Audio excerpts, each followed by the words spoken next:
Ben WHITTAKER, the light heavyweight out of the UK, who's now 8-0, and was the silver medalist at the Olympic Games. Now Ben at the moment also holds a minor IBF belt at light heavy, but I still feel he's fairly early on in his career with less than a dozen pro fights. However, um, he has caught my eye, of course, via his showboating, and I'd like to do a general overall breakdown of Ben WHITTAKER as a fighter. So, in doing so, I did take a look at some of his amateur performance, since, I mean, that's important to note. Like, he didn't just sort of jump into the pro ranks with this showboating business out of nowhere. So the context for him as a pro was definitely set up while he was an amateur.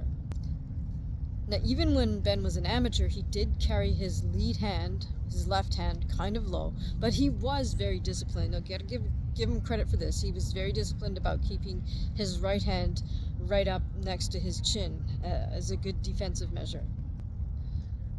Ben has a very loose jab. It's not really a super hard penetrating jab, and he's looking to set up his counter right. Even as an amateur, Ben's defense did show sort of a glimmer of what he's now doing as a pro, which he would lean back at an angle and kind of pivot out with his hands down as an amateur. But he also did keep a disciplined high guard, double high guard at times, and he did definitely keep his right hand close to his chin. Now, every now and again, even as an amateur, Ben would drop both hands and kind of turn and walk away from his opponent. Ben displayed, like, incredible coordination and rhythm as an amateur. I believe part of that came from his background of playing a variety of sports as a youngster, and even the ballet that his mom had him enrolled in probably helped out quite a bit with his footwork. I believe those dance lessons helped with Ben's balance, his sense of rhythm, and what we call proprioception, which means knowing where you are in space, in 3D space.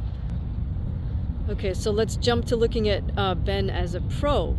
So, looking at his last fight with Ezra Aranyeka, hope I said that right, Ben still has a nice loose jab, but he did put a little bit more power on it. He's starting to see the value, I think, of a power jab as a pro, because that's what he needs to set up his counter right shot. Now, as a pro, Ben, of course, can, as we say, get away with a little more. So now he carries his lead hand sometimes all the way down by his thigh even. And while he does integrate a little more power into his jab, he also varies it up by using kind of a flick jab or back fist jab at times. To his credit, I think Ben has added some really effective feinting to his game.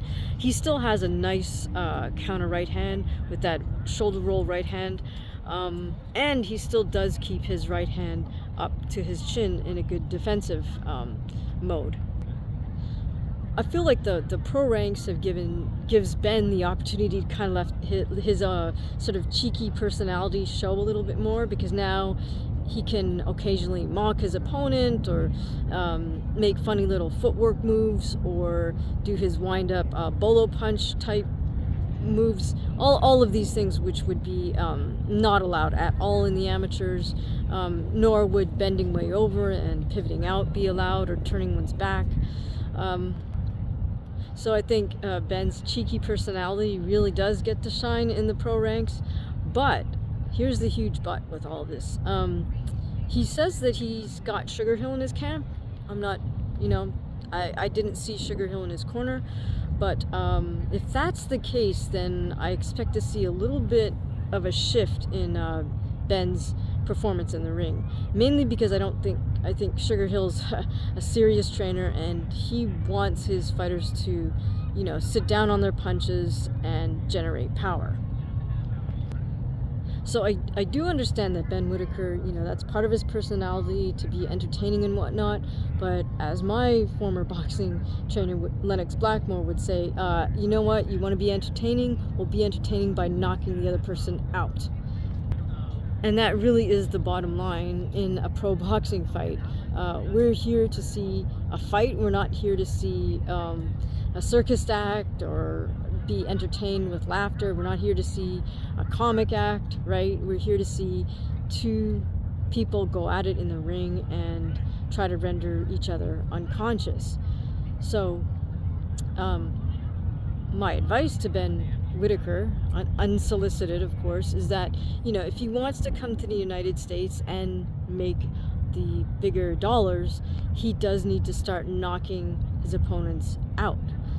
He should focus his energy and his spirit on generating those power punches, especially since he seems to love that counter right. Work on adding the left hook behind that, or a left body shot. But put it together, figure out how to KO your opponents, Ben. That will really get you the U.S. audience that I'm guessing you want to eventually win over.